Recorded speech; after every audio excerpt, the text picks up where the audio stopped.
Mic check, mic check. Is this thing on? We are back for another midday mini podcast, taking the second half of my lunch hour to talk to you guys.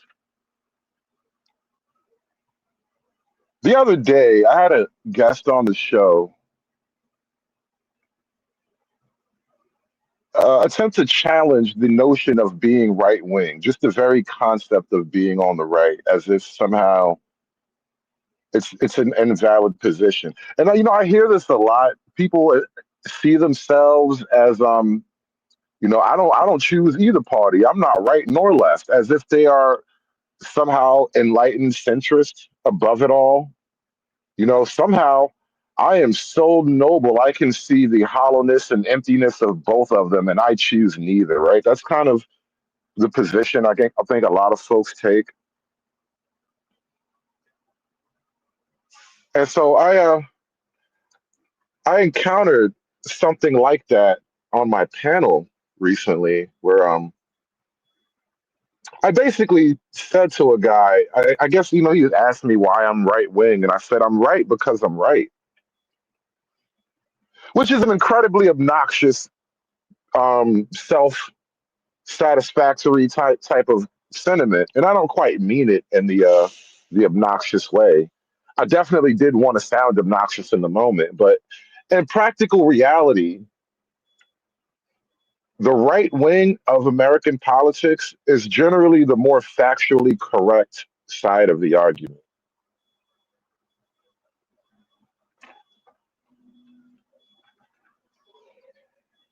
And it's been a part of my own personal development over the last few years or whatever, especially as this YouTube platform has exploded, and we've all been consuming content that theoretically we may have never otherwise consumed had it not been for the nature of the types of content that you can find on YouTube. I was on I was on John Galt this morning, and I was telling him how black YouTube, like the Chitlin circuit that I be on, it's very one dimensional. It's mostly love and racism. That's all they really talk about is romance and racism. Every now and then they talk about basketball and shit, and I'm not even into sports no more. I don't care about sports ball anymore. But I realized that escaping black YouTube is also broadening my own personal horizons, and I've gathered so much data about so many obscure things over the years that I've actually come to a proper worldview. I won't even say that I changed my worldview from now, as a no, well, from a kid maybe or a young adult up until now. I can't even say that I've changed my worldview so much. I don't know that I ever had a properly formed worldview to begin with. And so now when I say things like I'm right because I'm right, I'm standing on a worldview that I've built over years of gathering information and absorbing information from different corners of the world and from different thoughts and different ideas. And once you start to go on this journey of questioning and exploring and philosophical pondering, just attempting to contemplate the incomprehensible, it does kind of draw some pretty hard lines for you in terms of what is real, what could be real, what is definitely not real, what could never be real. Like, for example, this is a very low bar, but this is a very easily used political barometer. A man can never, ever, ever be a woman. It is a chromosomal genetic impossibility. We're not even talking about how you feel or what you might have imagined or things your mommy told you. Like, it is a completely isolated biological reality to be male or female. There is no third option to compare either of them to. The two can only reflect off of one another. And so, in exploring rigid concepts and thoughts and understanding the very idea of what a thought process actually comprises of, like the nature of logic itself. And shout out to you, Lil Big Bro. Thank you so much for that. I'm gonna keep cooking. But the idea of logic itself,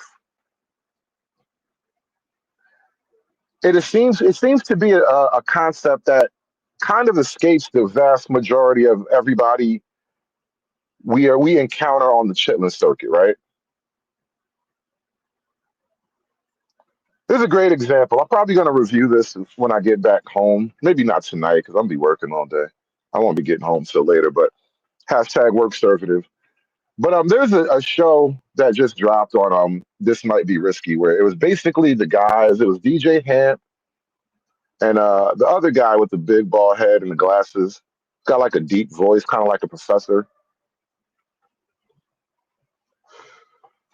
They were having a conversation with a panel of ladies. So it's two guys and like 4 to 6 women, and they're talking about using AAVE, African American Vernacular English, slang, ebonics, if you will. And so the two men, obviously understanding the assignment, they are having a discussion with these two women. Well, not these two women, this panel of women, about why we should actually abandon the very usage and even shun the very usage of AAVE or Ebonics or whatever. And although the women would totally acknowledge that when it comes to the larger world, when it comes to existing, merely existing outside of the ghetto or even just your home or whatever, understanding the rules and the proper usage of American English is actually a key. It's a fundamental building block to achieving greater success in the world, right? The women, being professionals themselves, they completely understand this. Yet they push back for reasons that appear to be inexplicable. The main pushback was that essentially an emotional pushback, as if you have to validate their broken English or their bastardized syntax, or however you want to frame it. The argument coming from the ladies was that you have to kind of support their misguided usage of the King's English.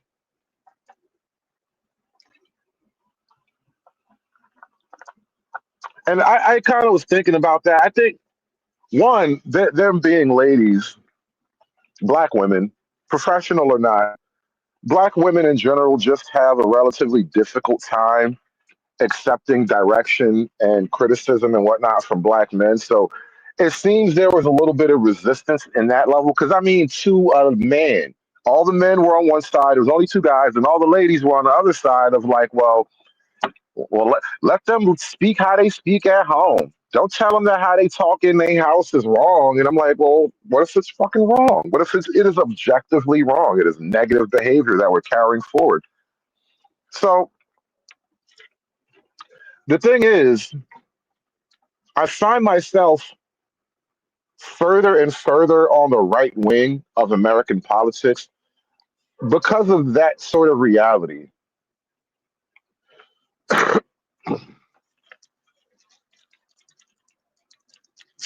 There are very few things that are actually debatable at all, honestly. And maybe by saying very few, I'm way undershooting it. But being on the right wing of politics, by and large, the great concepts that tie a person to being right wing are factually accurate positions. Like the prominence of the family unit at the heart of any functioning civilization. The idea that the nuclear family, in and of itself, none of its bastardized modern formations, but the proper historical nuclear family is the heart of pretty much any functional civilization of note.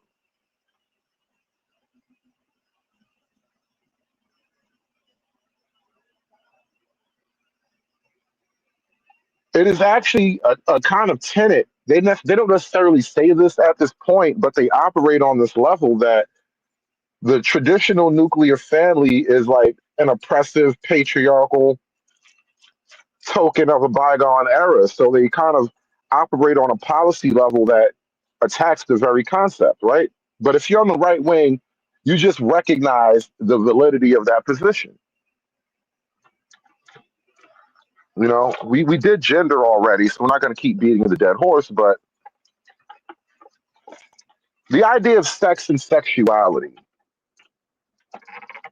I had this conversation with an older female relative of mine once, an auntie, if you will, right? True story. Auntie, what is the purpose of sex, right? Now, mind you, we're all well adults here when this conversation is happening, so I'm being tongue in cheek when I say that, but you know, Auntie, what is the purpose of sex, right? We were on a long drive one day and talking about shit.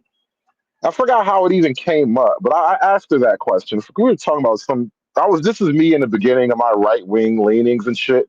I was test driving my debate skills in the real world before I went off on the air with them. But like, what is the purpose of sex? And she flat out says pleasure immediately. My familial elder, probably past her 50s at this point. This is a while ago we had this conversation, right? She tells me the purpose of sex is pleasure.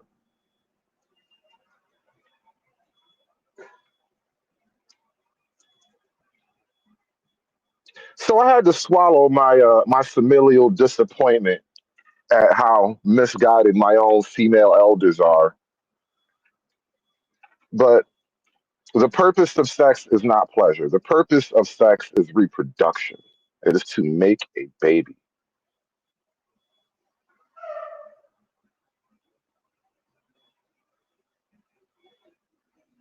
And so,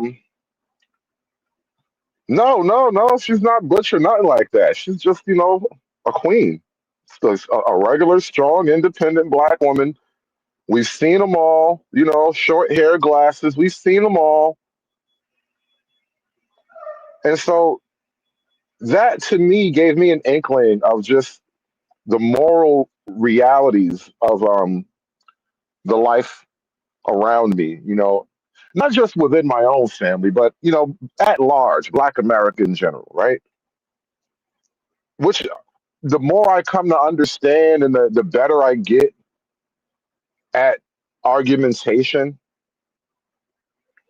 the further at odds I become with the common wave of Black America. Like there's another true story, real time shit. Like we were all in a parking lot.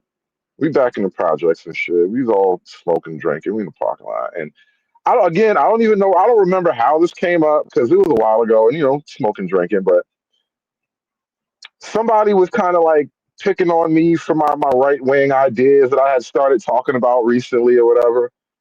And me, being brash and unwilling to back down as I typically am, I lean into the shit. And it was about women. Somebody told me I hate women and all that. So, I start just bringing up the simple double standards of things. And that, mind you, we got the Henny flowing, there's weed in the air. So I'm really on some shit. So I'm like, how come she get to, and I can't necessarily say it as I said it back then, but like, how come she get to, you know, flush this little nigga and I can't flush a little nigga? And then she'd say like that's equality. She going to look me in my face and say that's equality. She gets to flush this little nigga, but I can't flush this little nigga. I want to flush a little nigga just like you do. That shit did not make the girls love me that day.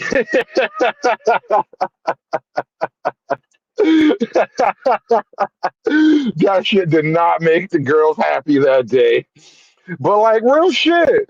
Be looking at me like you so hot shit, like we're equal, like like you're the same as me. Theoretically, I kill grown men. You only killed harmless, innocent children. All right, we are not the same. We are built way different. So again, these kinds of conversations make people uncomfortable.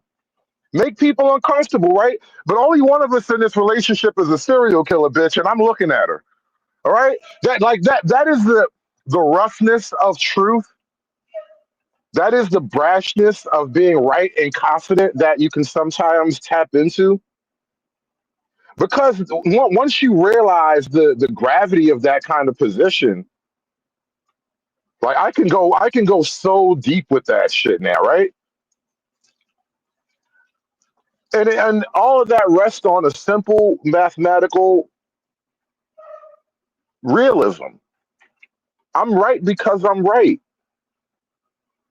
At that point, all you can do is get mad at me and say awful, mean things about me, and talk bad about my mom and all that shit. But at that point, I'm just right, and that's why I'm right.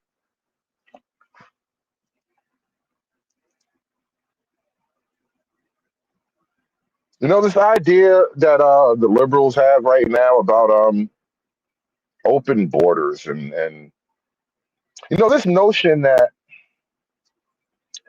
a nigga from let's keep it very melanated, right?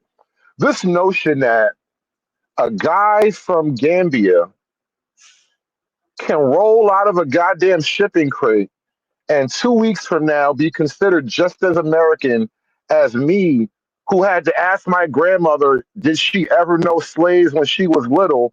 And fuck me, this is how she described it. I had an auntie who worked for some people. She called it work. The way I call it work, like the way I talk about getting up, going to work every day, that's literally how my grandmother answered that question. Like, grandma, did you ever? Because I did the math. Like, grandma was born in 1929. Slavery ended in like 1970 something. I mean, in 1870 something. So that's like a 30-year gap, roughly, or 50-year gap maybe between her birth and the end of slavery. So you would have known people older than you, especially as a child. You would have known adults who have known or been a part of slavery. And so it occurred to me to ask my grandmother this shit. And she said I had an auntie who used to work for these white folks. She called it work, God damn it. It just blew me away in the moment that she called it work, but I just sat and listened to it. And it was a wild moment to really get confirmation that I have like a living connection to the slave era in my goddamn kitchen. Well, it's her kitchen, really. I'm in her kitchen. And she is a living connection to the slave era. Yet somehow this nigga that fell out of a shipping crate running Uber Eats and delivery do jobs all day, this nigga just as American as me. Blood and soil, all right? I own that shit now. Blood and fucking soil. I'm right because I'm right, God damn it. It's my shit. It's our shit. You gotta have blood in this shit.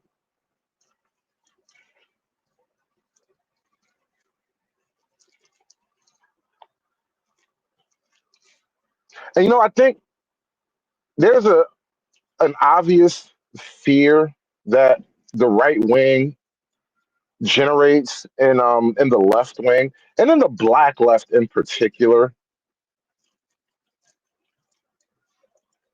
And it's easy to kind of wrap it or couch it just in racial terms because that's the very first go-to is you trying to be like the white man, which in a lot of ways I suppose I had to just finally come around to that conclusion and accept that simple bitter truth. I suppose I am trying to be like the white man. And then honestly, if you are of slavery, right? Let's kind of color this a little bit. Like, let's say you are of the losing team, right? Well, our team didn't travel the world on boats powered by nothing but the sun and the goddamn wind, right? our team didn't travel the world bringing our rules and our religions and all that to other people. So that all that being done by some other people, let's call them white, I would much rather imagine myself and model myself after the patterns and behaviors of conquest.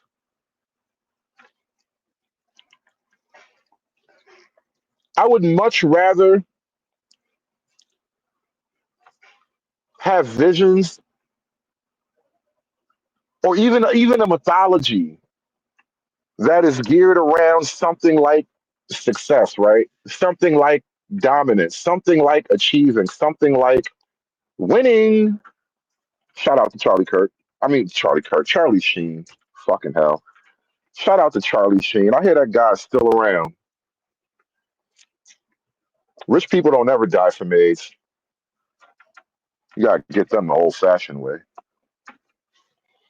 Dick Dog with the $20 super chat. He says,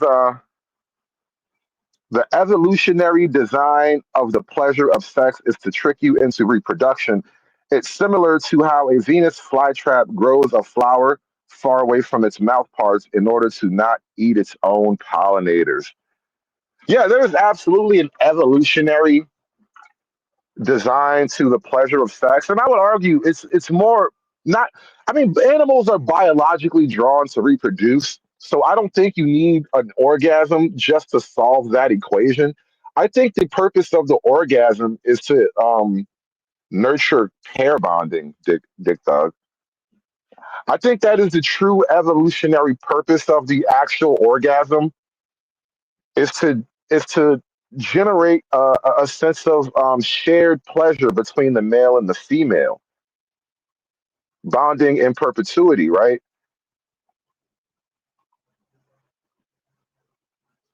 I mean, it sounds crass, but you're probably falling in love when you come hard at the exact same time. You're probably falling in love, right? It sounds crass, but that is the simplest way to explain that shit to the boys and girls out there. It really is kind of that simple. That is the general crux of the whole proposition, right? You If she makes you feel good and you make her feel good, you enjoy feeling good together. Let's just stick to each other and do this longer, long term. Let's just do this long term. Pair bonding. That's my take on it. I don't have any evil psych research at my hand to back that up. But I've always been backed up later on after the fact. I come up with these intuitive observations, and sooner or later, some smart guy who wrote a book is going to agree with me. So I'm waiting on that shit. And it feels good. Yeah, it feels good. Oh my God. Tony was in a bag with that one right there, man. If the rhythm feels good to you, baby, let me hear you say, baby. They was in a bag with that one. Oh man. But you knocked me off my shit reading that super chat. You knocked me off my shit. I was going somewhere with that. I don't want to go too far back with that, but I'm right because I'm right. I realize in these conversations and these debates that I get into with the majority of the people who inhabit the Chitlin circuit, to my words for Black YouTube,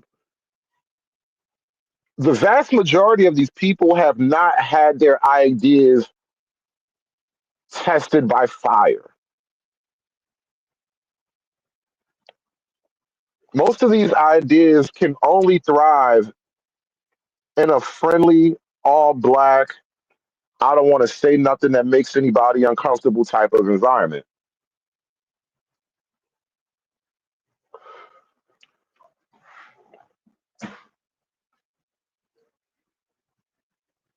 And honestly, like I've been a critic of the idea of the ethnic studies department for a while now because I've seen what the ethnic studies department kind of produces, and I think about it from the outside looking in, like what is the overall purpose of that whole endeavor? And then I see the people who kind of come out of it and matriculated through that whole system. And it's just a college level introduction to Negro mythology, community mythology, as I dubbed it over here.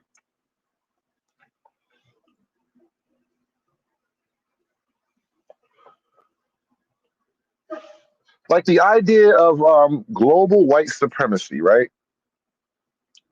Literal mythology. You know, the idea that the white man is, you know, he has a plan, has been and is and will be planning devious little schemes to keep the black man down. Negro mythology, community mythology.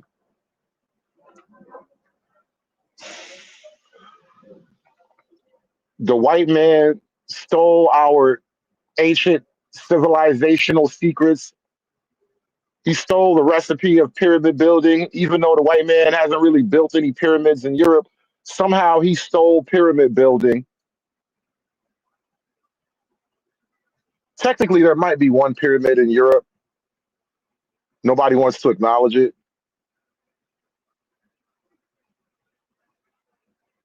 See, this type of shit I be learning about when I'm not on the Chitlin circuit arguing with niggas about the color of black. But you know, niggas have a whole body of community mythology.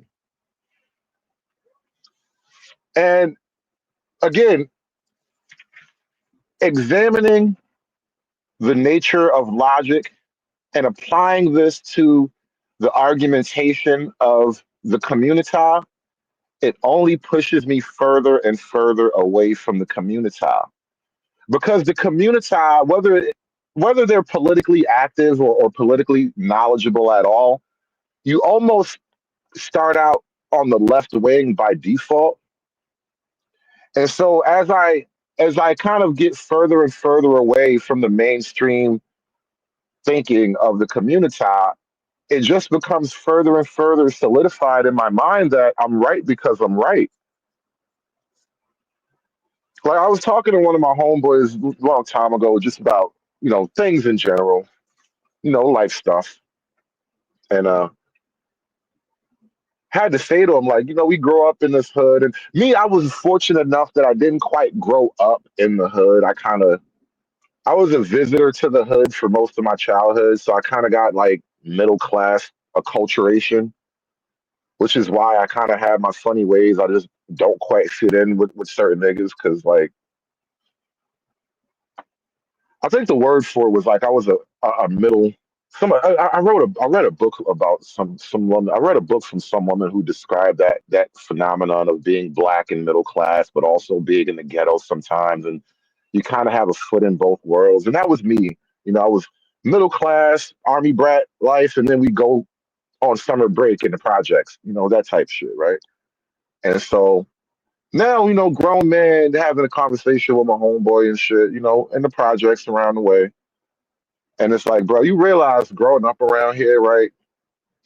We learn almost all of the wrong lessons about the world and life and just how to be, which is almost to say that, like, for a lot of black folk in America, growing up black is almost growing up wrong.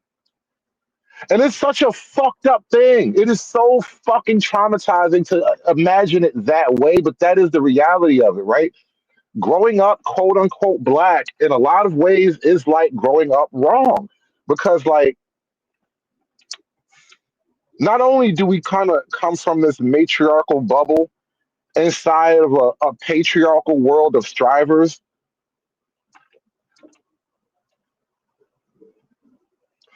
but then as we get older, as we become men, or as we become young men, it doesn't really, no one's going to tell us this because everybody around us is black and they're trying to be black till they die and not quite grasping the disconnect of it all. But nobody's going to explain to young men that your mama literally raised you wrong, right? That's literally what's going on here in a lot of these scenarios and situations. And for the sake of, the female feelings, we don't engage that concept at all, right? So, like, back to this conversation about AAVE and proper English, the women were defending the culture of blackness by defending the use of slang and ebonics and whatnot, not accepting that by definition, the culture of blackness, as you are defending it, is literally retarded. I'm not saying that the women themselves are retarded in any mental capacity whatsoever. I'm using it in the clinical fashion. I'm using it like the way there's a retarder on your engine that will slow you down and won't let you go past a certain speed. You are raising the children in a manner that will never allow them to go beyond a certain speed. They will be doing 55 and a 70 for the rest of their lives. And after a certain point in development, you can only ever imagine being 55 or going 55, right? Like the very process of driving, it becomes a completely different animal once you get the car up around 80. Yeah, once you get up to 80, like certain cars, if they're not really put together well, you can feel that motherfucker start to shake a little bit when you get up to 70, right? Like once you're driving above 80, 85 miles per hour, you are literally doing something completely different than everybody going 25, right? And so it's like an IQ thing. The 80s and below have a fundamentally almost impossible time trying to really understand the 130s and beyond.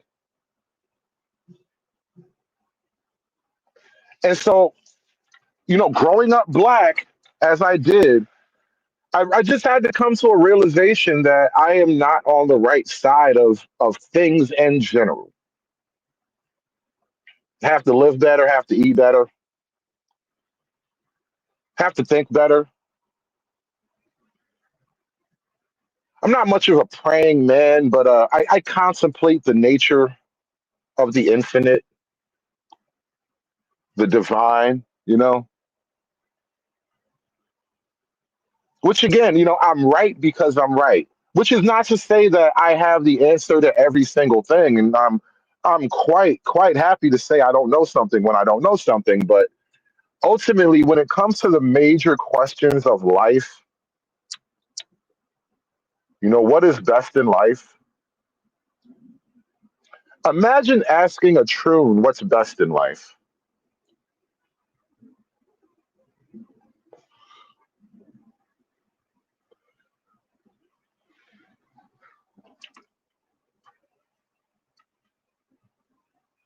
Could you try to run that thought exercise a little bit for me, right? Because like the transgender is sort of like the peak embodiment of all the leftist sentimentality and spirit at this moment, right? And if I were to ask a transgender what is best in life, I can't quite like I don't really have a proper theory of mind to even be able to make an answer or even a joke. Like I wouldn't even know how to put a punchline to this setup right here. Like, what is if you ask a transgender what is best in life? That does sound like a great punchline or a great setup to a great joke. I have no idea how to fill that out. Hedonism, you say? Maybe. I mean, probably something like that. Maybe. Now that you mention it.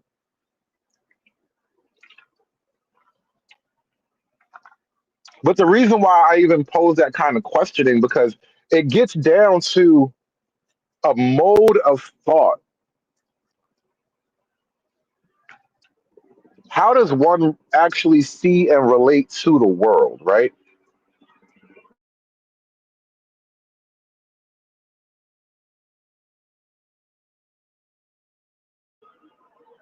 And so I realized that, being, air quotes black and growing up in all the blackness, even in my suburbia, it was mostly black, right? It was somewhat mixed, but the army is a very black place if you really want it to be. And so, as a grown up now, as a man in my 30s, you just sort of begin to. I begin to sort of break away with the common black thought because I realize that growing up black, it doesn't necessarily give you a proper mode of thought, right? And so then you begin to notice like the Thomas Sowell type of people, the Walter Frazier's, the I always forget his name when I'm trying to talk about him. What was my guy from Harvard? And I actually did a whole show on this guy, and I can never remember his name because they did him dirty while he was at Harvard. And FKC would know this name right off the top of his head, but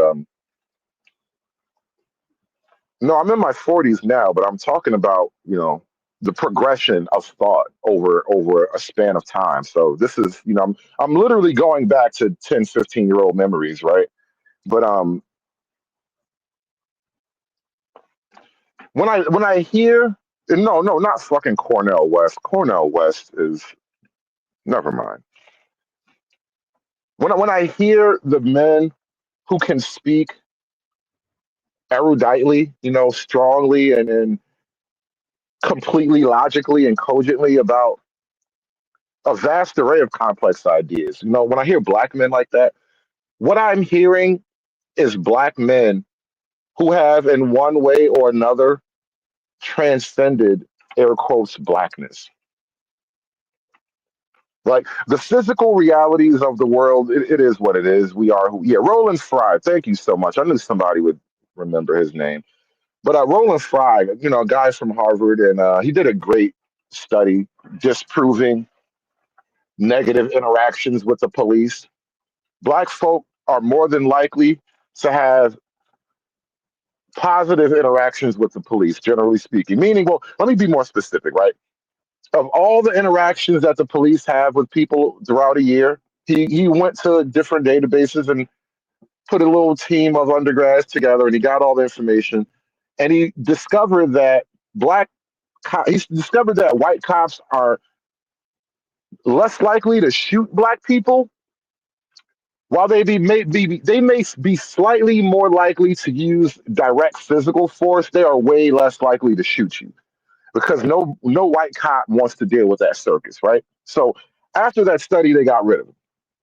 And even with a guy like Roland Fry, he would show up to Harvard with his little twisty braids or whatever. He had like plaits in his hair or some shit like that. It's really a weird look for a professional guy, but he was looking black.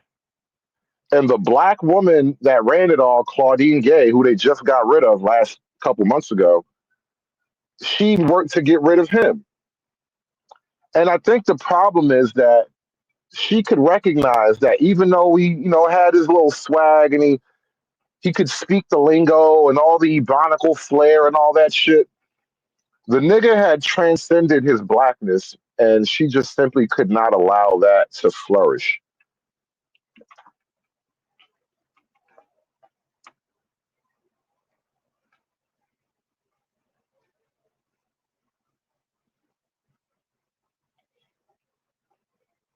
And then I realized that, and I accept that. And this is a big part of why when I go into different spaces and have these debates and all that, I knew before any of you people ever knew me that I was your enemy. I was your opponent. I am the boss level.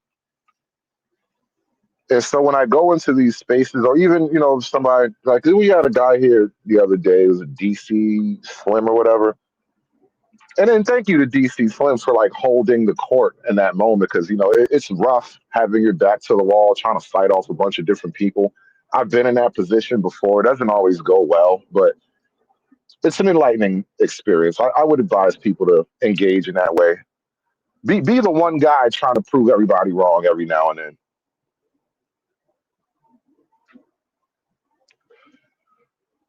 But even DC, and I think he was the guy I said this to. I'm right because I'm right. He um he seemed to take issue with the very idea of a black man somehow being on the right wing, which is not uncommon at all. It's completely and totally expected.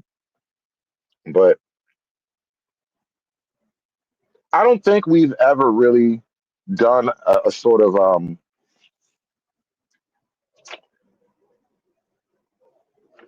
an autopsy. That's not quite the word. We've never done a proper audit of the black man's left wing association.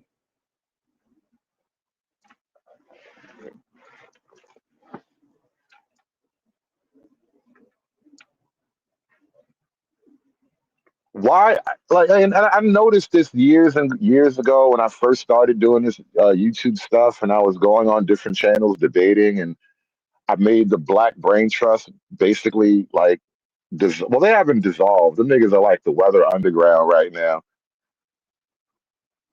MOT, Mike Z, Renaissance Man, and stuttering ass Nagone, Nagone.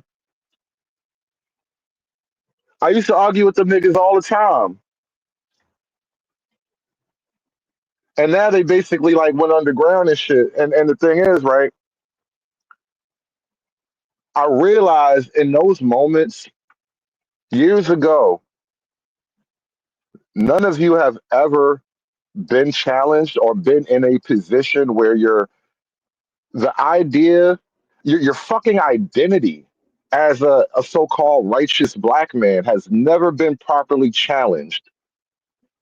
And then it wasn't even me like trying to call you a bitch ass nigga or talking about your mom or none of those, ad hominem, ad infinitum, as I've been saying lately. I wasn't trying to dissolve into that shit, but I realized these guys believe things that they've never actually like.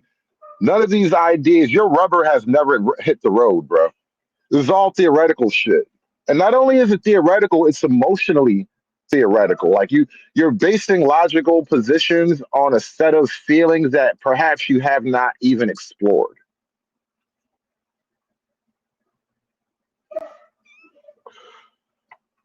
And so that's why when I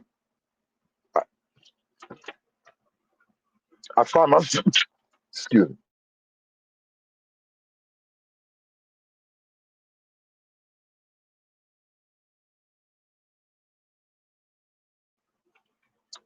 smoking and talking, thinking out loud.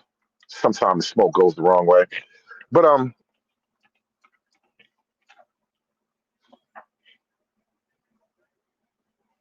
looking at like those guys, Mike V and the nigga from the future.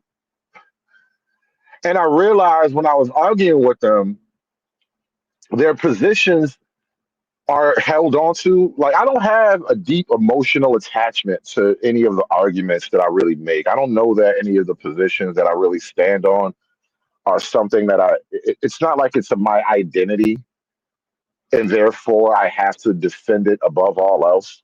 Even at fall, even if it brings me into folly, I have to defend this concept of an identity.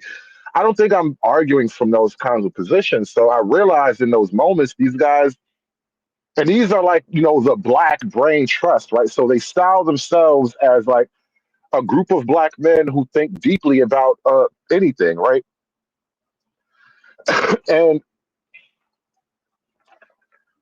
eventually, like, it became obvious we're just not going to get along on a personal level. And I realized after a while that was the reason why we're not going to get along on a personal level, because underneath the disagreement, the position that I was taking was that, and it's shocking on two levels because I guess I'm kind of like siding with Mr. White Man, and I'm all black and shit. And then on top of that, it's like almost everything you niggas think and believe is completely wrong. It's almost like you're even breathing incorrectly at this point, right? And so it's like I bring such a counter factual argument. Like I bring factual arguments, but the facts are counter to your narrative. And so by being able to thoroughly counter the what is effectively all narrative, it puts us at odds. It's like I'm saying that your life is a lie, right? Your life is just a narrative. It's just a lie. It's not based on anything objective or real. Everything that you think and believe, everything that you would base your own identity on is actually based on a very sophisticated set of delusions and misgivings and intentional self delusions, right? And I think that's a big part of why like SKC kind of backed out of having all these interactions and all these debates and whatnot. Because to on a practical level, I have accepted the futility of any effort at trying to like change a mind on a panel. And so it's that's not why I do what I do. Which is also why I started my own channel, and I'll broadcast some of the shit on back on my channel because at this point it's no longer about trying to prove you wrong for the sake of changing your mind. I accept that like when I talk to a Sharon Bracey, there's no changing his mind. No matter how wrong he can be proven to be in the moment, he will dig his ditch infinitely deep and keep digging and keep standing on the bottom of that ditch that he keeps digging, right? And so at that point, it becomes about the audience, right? Now we're on the stage, and blackness has never really been on this type of stage before. Like yesterday, we were talking about should you be afraid? And I played all these clips of niggas shivering in their boots and shit because the white man is talking a little bit too frankly and a little bit too directly about the nature of the Negro. The last thing you want to do is let the white man speak directly and plainly about, how these Negroes really, really give it up. That's the last thing you want. That's the last thing niggas ever wanted to hear, right? And I said it from the start. This is advanced darkness. This is heart of darkness. This is the jungle drum. This is the fertility goddess of chaos. They're literally going to eat your balls. They're going to cut your fucking nuts off and eat them. Whoa, what? They're gonna what? And so because, the white man is having open and frank public discussions about the nature of the Negro, the niggas are kind of sounding nervous. Suddenly, niggas are shook, bro. It's crazy to watch. Son, they shook, cause ain't no such things as halfway crooks. Scared to death and scared to look, they shook. And, because blackness is now on stage, and you know what, let's pause for a minute. Yeah, Miss Cantrell, him telling me to be more manly on a panel is the craziest thing. This nigga was flexing his bussy on the panel the other day. I was on it was on This Might Be no, it was on Not for Humans with DJ Witch Doctor, right? Actually, I think I kind of got some of that shit because I started double streaming. We were simulcasting for my show, right? And Witch Doctor and I were already on the panel, and then Sharon was about to come up.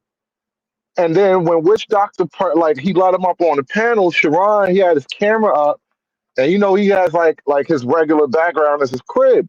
So the nigga wasn't sitting at his desk in front of the camera like you would expect. The nigga was in the back on camera, like in the background, but on camera. The nigga was doing his yoga poses on camera. I'm like, bro, why are you flexing your bussy to all these niggas on camera, bro? Like, bro, why would you do that? And then the nigga he kept doing it. The nigga was doing poses and shit. The nigga was dropping down, getting his eagle on. The nigga spread his eagle. Like, it was all kind of, I'm like, bruh, why What in your mind makes you think that the other men need to see you in this way? Like, if this is what your plan to live forever and shit, fine. Just stretch your pussy all you want. What the fuck made you think niggas need to see your bussy stretch exercise? Like, I don't need to take notes from your bussy stretch routine, bro. That shit was incredible. It was fucking incredible. The way I'm telling you, these niggas are amazing, and you deserve to be talked about on a global stage. And I'm glad it's happening now. And so now that, bro, he got his fucking ego on, man. That shit was nasty, uncontrolled, unadulterated. The purest of homosexuality. That shit was raw, unadulterated, straight from the tap, homosexual behavior. That nigga, nigga gay, nigga gay, nigga gay, nigga gay, nigga gay, nigga gay. And so, because of shit like that, this is why blackness needs to be on the global stage.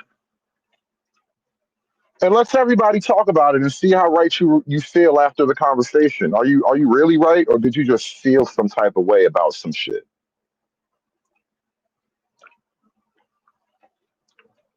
You know, it's like DJ Hamp and Homeboy was talking to the ladies about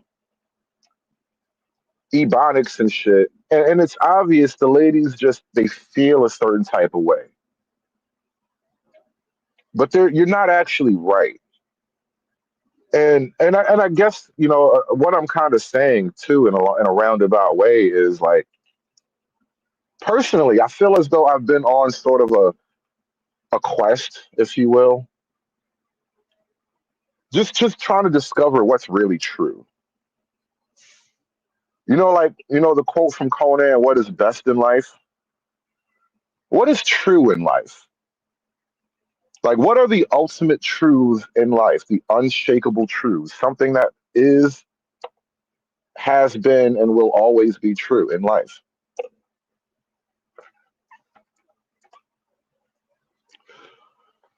And I know that because I question that sort of thing and I ponder the depth of that kind of thing and I'm willing to go wherever it may take me for the sake of just, you know, thoughts and analytics.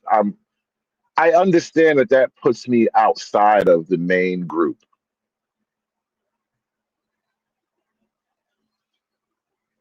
But that's where all the work gets done. That's where all the real thinking happens. You have to kind of like isolate yourself from the blackness in a lot of ways to really like elevate above to transcend your blackness. You kind of have to isolate yourself a little bit. Like I was recently I haven't actually read a proper comic book in years, so like I get all my comic shits off of YouTube, and I was watching this thing about the last Ronin, which is like this last Teenage Mutant Ninja Turtle story arc where all the turtles and all the turtle clan have died except for one. And so it was a mystery to find out which turtle became the last Ronin. It was a fucking shocker, but it was a pleasant surprise though. And then what wound up happening was he went on like this journey of isolation basically, like, and then he was up in the snow in the mountains, and turtles are not supposed to be in the snow, so it was this whole thing of like he pushed himself to his physical limits, and on the brink of death he literally transformed into something bigger and stronger, and he became something that was now physically capable and spiritually capable of enacting his final revenge, having his ultimate showdown with the Foot Clan or whatever guy. And the story arc of it all was powerful. But I brought that up just to emphasize the point that isolation at times, under proper conditions, it leads to growth. And I realized that I think for a lot of black folk, you have to spend a little bit of time away from blackness to kind of big picture the whole thing.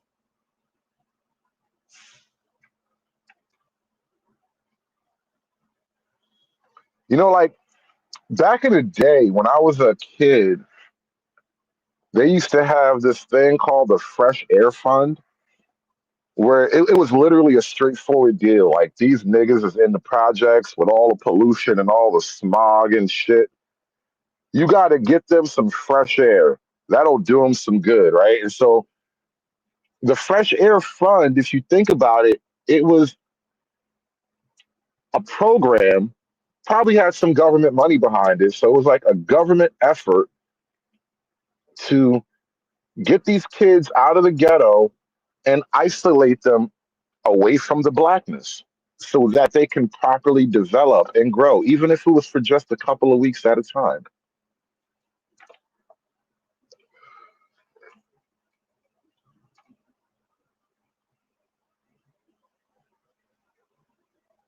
And I know, like John Galt, when I was talking to John this morning about, why he gets such harsh pushback. And one, I don't think he's special in that. I think we've all gotten some harsh pushbacks. I think he's just taking it, personally, maybe. But I think one of the reasons why he kind of goes as hard as he does is because he kind of lives in the heart of this shit. Like he's a landlord to the low end. So he's doing business with the lowest common denominator oftentimes of Black America. And he can see it just as well as I can see it because I've lived through it and I've tried to grow up from it. The nature of Blackness is to pull you down to the lowest common denominator and then force you to be comfortable there. And so I noticed this kind of frustration that John has because I have it as well in my own right. Whereas, like when we have these conversations on these internet panels, and you're throwing out criticisms, and really the criticisms have the sort of solution built into it. Like if you're being criticized for doing a particular thing, then the solution to that behavior is to not do that particular thing. And so we have these conversations. Oh, nothing happened at all. I'm just being philosophical while I'm on lunch break. But you know, I'm having some deep Black thoughts. I've risen so far above Blackness that I can now ponder it with great depth and delicacy. But just questioning the nature of being Black and right wing, and that's why I say I'm right because I'm right, because I realized I was wrong because I was Black. I know it's so personally jarring, right? Because like I can never stop being Black, but I can start being right though.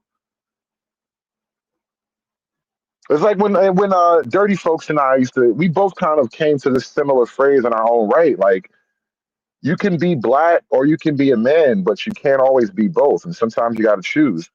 And so I realized just through process of logical exploration and examination that the Black position on a lot of things is born of a lack of a proper worldview.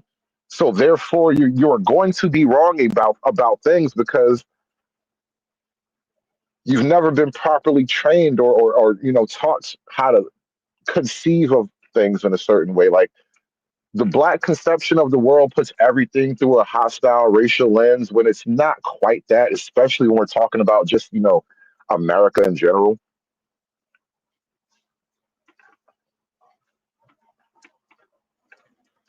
And you know what, Jacob Vossi, you raise an interesting point, and this is something I've noticed as well in the Chitlin circuit. And this is why I kind of spoke this up. I spoke about myself in these terms at one point. Like I aspire to be something of a Black philosopher at times, because what is philosophy, right? It is the love of knowledge. That's literally what the etymology of that word is, philosophy. And I don't know that there is a proper love of knowledge. I can pretty much say with enough experience that I have certainty there is no true proper grasp of the very concept of philosophy and most of these Chitlin circuit spaces. And so I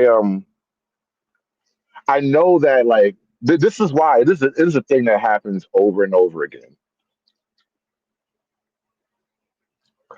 I'm making an argument about a particular thing. It almost doesn't matter the nature of the argument because it's happened so many different ways. I'm making an argument about a particular thing, and I walk everybody to a particular conclusion, and I get one of two responses: you hate being black, or you want to be like the white man.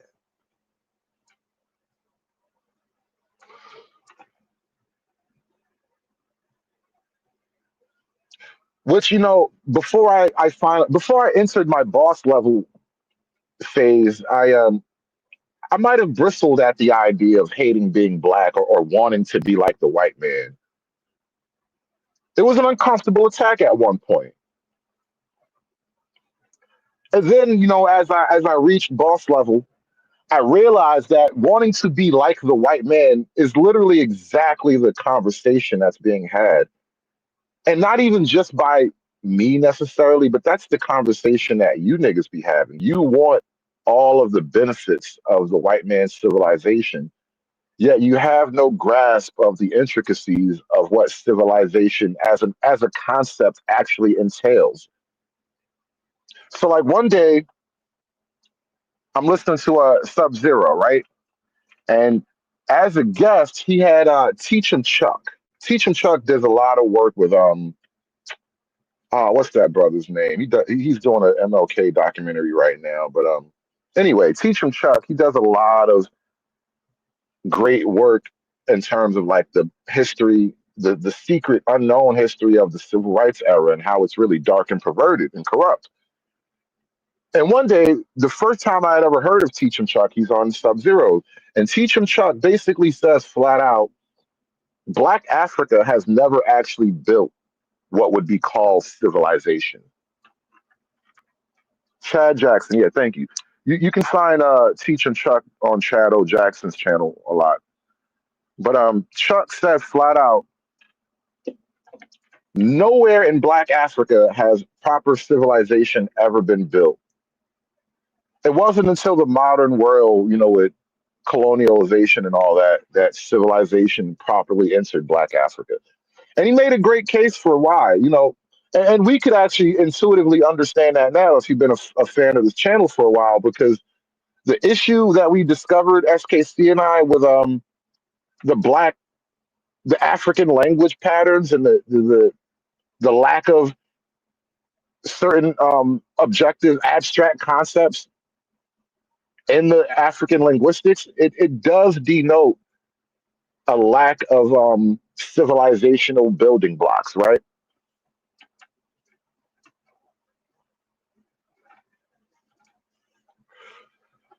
And so when I listen to a lot of these guys on these panels have, they project their opinion about things. What I hear missing from their vast worldview, it's like watching a castle in the sky. It's looking at a castle in the sky, and I can pinpoint the one block that will tear the whole castle down and bring the whole castle down from the sky.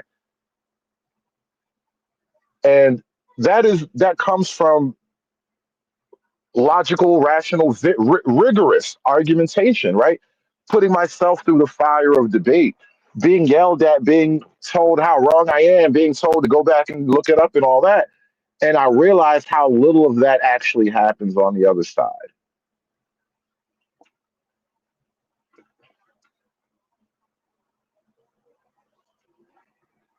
And so, like, to this notion of wanting to be like the white man, I want to be like the makers of civilization. I want to be a, a decent, if not a great representation of what civilization itself can produce, right?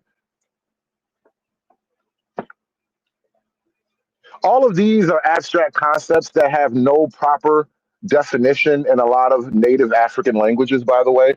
That's how far away from this concept of, quote, black you'll eventually find yourself if you're willing to go that far just thinking it through, right?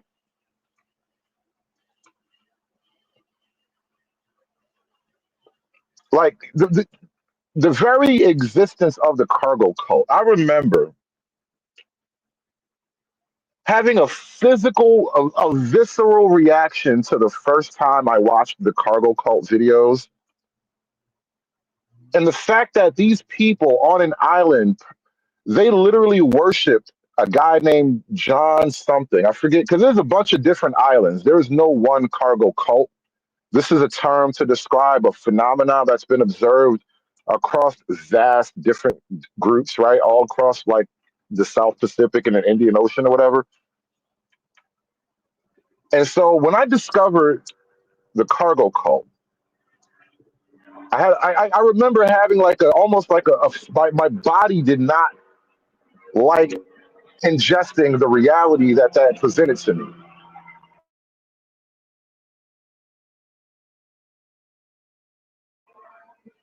That would be hilarious, Lasers, if there was a little island in the Pacific that just worshipped the peacemaker. That would be so fucking metal. Um, but the cargo cult, it made me realize a certain thing. And this is some deep question your blackness type shit, right? You realize that the only Stone Age tribes left in the world are non-white.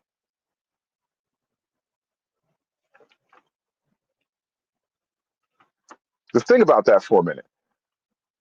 According to the records, the last Stone Age white people that were found were on the Canary Islands, and the Spanish murdered all of them because that's just how the Spanish were giving it up back then. But when they found the Canary Islands, there were some white folks, and they had no real high culture. They were basically Stone Age white people, and so those guys don't live here. They don't live there anymore. And when you think about the cargo cult and the fact that they literally made a god of some white guy who was just a fucking mid-level soldier, just so happened he was in a war. He wasn't even like a general. They just made a god out of this white guy with a uniform. And this is a behavior that's repeated itself across, an entire region effectively. All these isolated tribes.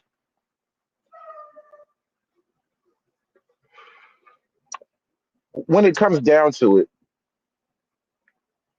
almost everybody wants to be civilized. But some of you niggas don't know why and you don't know how. And that's unfortunate, perhaps. And, things will be done about that. I was just thinking about that song from the Black Crows, Mr. Jones and Me.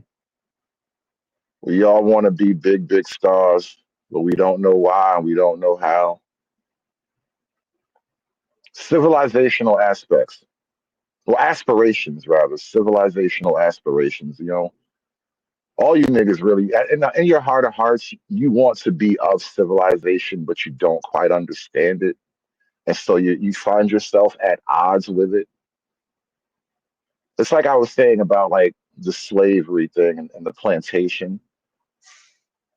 Every slave can intuitively understand the whip. Only a handful of them can understand the plantation on the whole. Because to understand the plantation on the whole is to understand the use of the whip. But to understand the use of the whip does not give you even an inkling of how the plantation itself is to exist and function.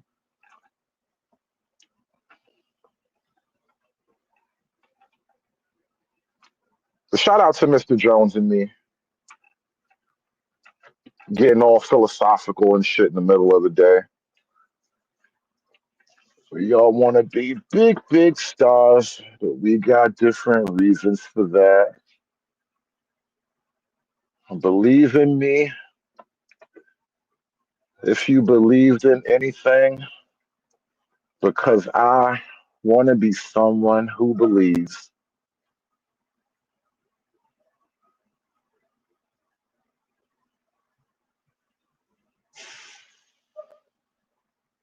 I guess in this weird way, like the very idea of civilization is a belief unto itself.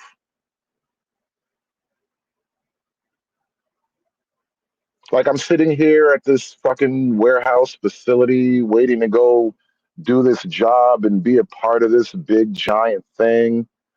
And it's all we all kind of believe in something, and we're all just, working out different corners of belief.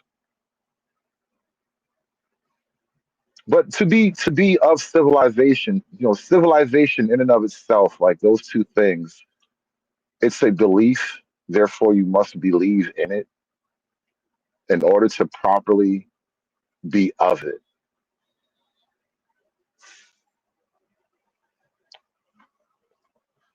Yeah.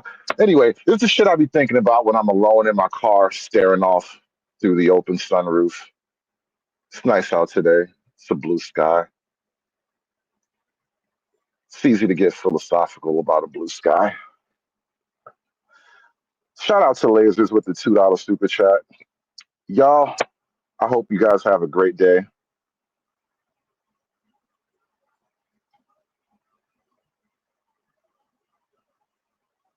SKC, I know. That's why I had to pep myself up with some counting crows. I'm gonna be jamming now. I gotta play some music now when I start driving. Now I gotta think about some music again.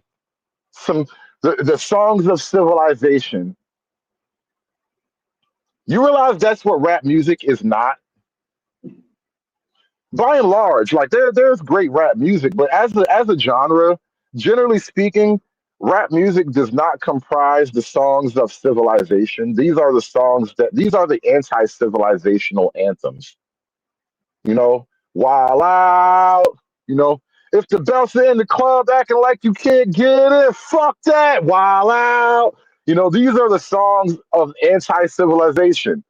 Money, cash, hoes. What?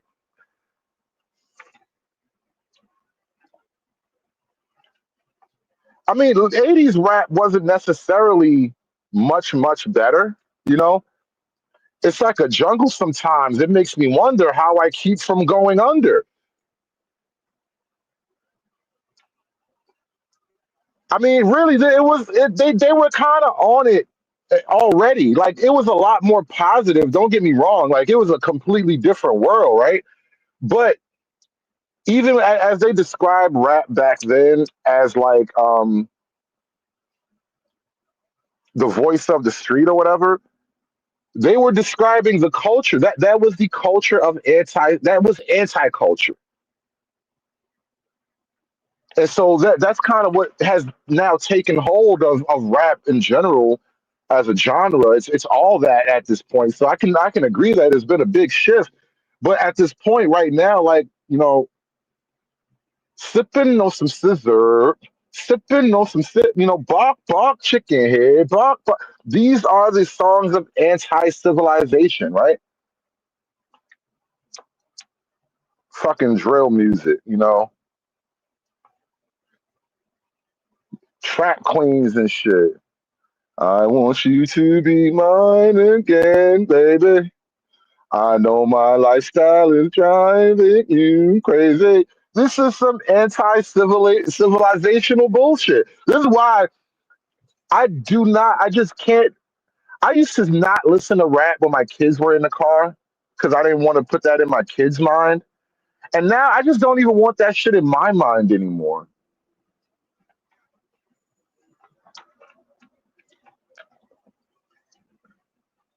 Like I would much rather be on some really fucking square white bread shit, bopping along to the goddamn mamas and the papas. All the leaves are brown and the sky is gray. I went for a walk on a winter's day. I'd be safe and warm if I was in LA. Like I could bop to that shit. That shit is a feeling that I would like to enjoy. I like that shit. I want that shit. I want that vibe in my life. And I don't know that I can feel that just being black. And that's really what makes me ultimately sad about the whole conversation.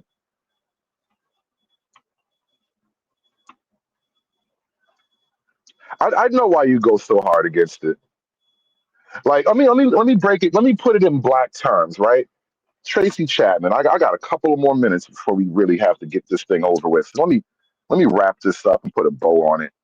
Tracy Chapman, you got a fast car, fast enough. I forgot how you got a fast car, fast enough to go anywhere. Something like that. The very concept. No, no, it's not that I can't feel it, free zone. It's that I can't feel it if I'm just black. Like imagine you free zone Lou.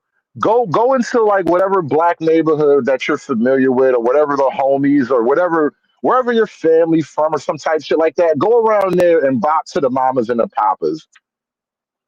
I won't even let myself feel those feelings if I'm in the projects. I have to feel edgy when I'm in the projects. I have to feel ready when I'm in the projects. I can't feel relaxed and contemplative. But now, Tracy Chapman, you got a fast car. Is it fast enough to go anywhere? You know, been working at the convenience store, managed to save just a little bit of money. Won't have to drive too far. Just cross the border and into the city. You and I can both get jobs, find what it means to really be living. These are the lyrics of a white small town girl. These are the hopes and aspirations of white small town America. Tracy Chapman is not a small town white girl. She's not a blonde hair, blue eyed strawberry girl. She's none of that. Black as fuck, dreadlocks thick as my wrist. And yet, Tracy Chapman understands the vibe, right? Tracy Chapman kind of stands apart from black music when she came into the world with that, into the whole industry with that, because that is a vibe that you just can't really get from the majority of black music. You Got a Fast Car is the same American aspirational vibe as Tommy used to work on the dock. Union been on strike. He's down on his luck. It's tough. Mm, so tough. Gina works the diner all day, working for the man. She brings home her pay for love. You know what does he say? You gotta hold on to what you got. It doesn't make a difference if we make it or not. We got each other, and that's a lot of love. No, that's a lot for love. We'll give it a shot. Oh, we're halfway there. Oh, living on a prayer. Like there's a vibe with these shits that it just doesn't. And the sad thing is, black people can relate to those songs. I know plenty of black people that secretly love those songs, and they got a whole rap anthology. But if I put that shit on, they know that word and all that shit. But you can't get that vibe from your own people's genres. And that's why I refuse to just be black. I will transcend blackness, and wherever I land, God help me. God help you all, you mortal fucking faggots. I'm done with this shit. Have a great day. Thank you so much for watching the show. We are out of here.